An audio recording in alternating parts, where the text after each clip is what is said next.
नमस्कार, मी सायली. तुमच्या सर्वांचे स्वागत आहे माझ्या जीवन संजीवनी चॅनलमध्ये.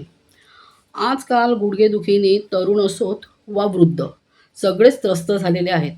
वाढलेलं वजन आणि व्यायामाचा अभाव ही याची मुख्य कारणे आहेत. यावर सोपा उपाय म्हणजे रोज सकाळी कोमट पाण्यात सुंठ पावडर टाकून प्या आणि नियमित हलके व्यायाम करा.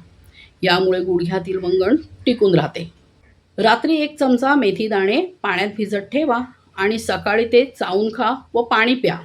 ह्यामुळे काय होतं, सांध्यातील सूज कमी होते. आल्याचा चहा किंवा दुधात हळद टाकून प्या. त्यामुळे नैसर्गिक पेनकिलरचं काम केलं जातं. सुंठ पावडर आणि थोडा गूळ एकत्र करून त्याच्या लहान गोळ्या करून खा. याने शरीरातील वात दोष कमी होतो. जाड मीठ गरम करून कपड्यात बांधा आणि त्याने गुडघ्यांना शेक द्या. ह्यामुळे रक्ताभिसरण वाढते आणि वेदना थांबतात. वजन नियंत्रित ठेवा. शरीराच्या जास्तीत जास्ती वजनाचा ताण थेट गुडघ्यांवर येतो. त्यामुळे जमिनीवर मांडी घालून बसणे आणि खूप वेळ उभे राहणे टाळणे.